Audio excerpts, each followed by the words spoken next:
onyo kwa marapa kutoka wizara ya rap. Baada ya kusisimua na vibao katika sanaa hii ya muziki, wao hurudi majumbani mwao na kutulia na familia zao. Hawa ni baadhi tu ya wasanii wanaopambana na majukumu kadha katika malezi ya watoto. Be real to your fans. Yeah, in any case, if it's about direction of music, of course I'll still keep on flowing, keep on doing good work, good music, performing good music. But at the same time, the only different thing is if I do a song for Tawala. Yeah, but otherwise I'm the same old G. Yeah, Kanzum pia shake ni ule.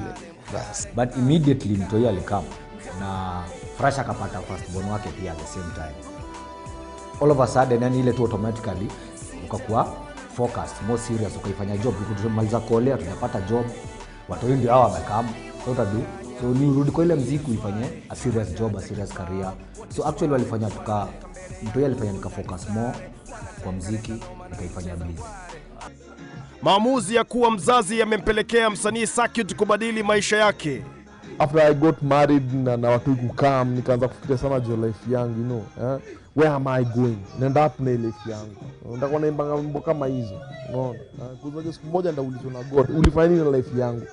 Nilikuwa naambia na mwingi kama nyaki. Unaona? So nikaanza kuchange. Mazuri tunatenda, matunda yanaonekana, lakini wanashukuru kishaenda. Hatukifanyia ulimwengu. Vituko katika sanaa hii pia hupungua wasanii wanapopata watoto, ingawa familia ya msanii wa Uganda Chameleone mwenye watoto wawili inakumbwa na vijimambo baada ya kubadili dini.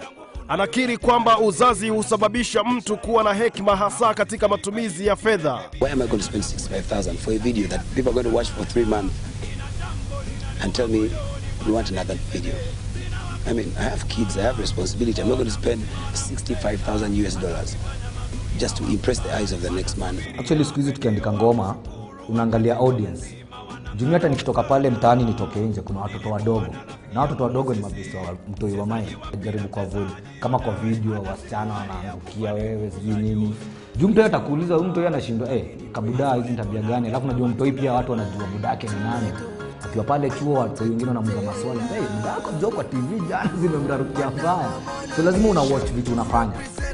Kwa Nameless kuwa mzazi kumempa busara hasa katika mienendo nyumbani na hata katika jamii. Haya yakidhihirika katika kazi yake na hata kumtungia mtoto wake nyimbo katika kibao chake kipya.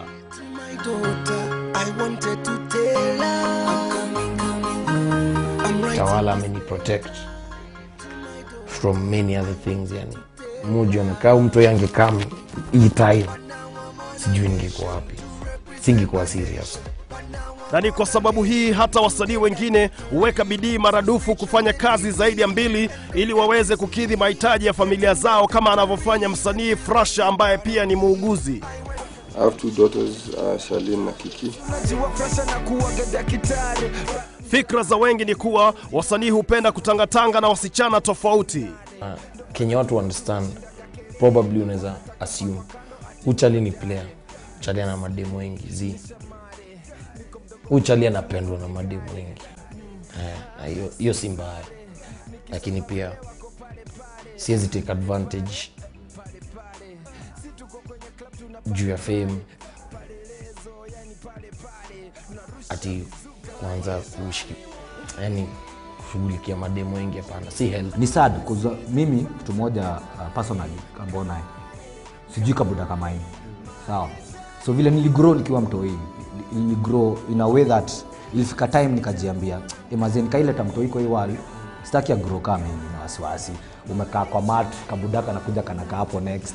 Unaanza kushindwa haraka, anaweza kwa kabuda kabai nini. Na ukiuliza madhi story ni noma. Unajua huwezi uliza madhi story. So Mtoi God provide ya Mtoi. Na hakuna siku itaikuwa tayari kuwa baba. Wewe Mtoi atakumeko kuwa tayari. Pendo usipende. So lea Mtoi jaribu tu kwa hapo ama ajuaga hata kama una kakitu anajuaga huyu ndo buda. Undo budamu. Andiko kama msanii, mfalme wa rap nilibatizwa. Ndani ya club aswa, bado niko na make it say nite bwana. Natumai utakapokutana nao katika sehemu za burudani, fikra zako zitabadilika. Kwani wao nyumbani ni dadi na jukwani ni wasanii. Peter Adams, cheche za burudani, KTN leo Jumamosi.